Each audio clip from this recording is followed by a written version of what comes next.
Industries, it's another one of our 30 bikes. 2011 Street Glide. Our new Tour Pack, 10-inch sub, crushed velvet liner, tail light in the back.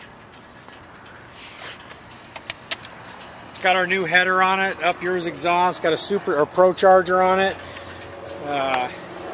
All the gauges are all taken apart and done purple. We molded out the inner fairing. These are our new crash bars.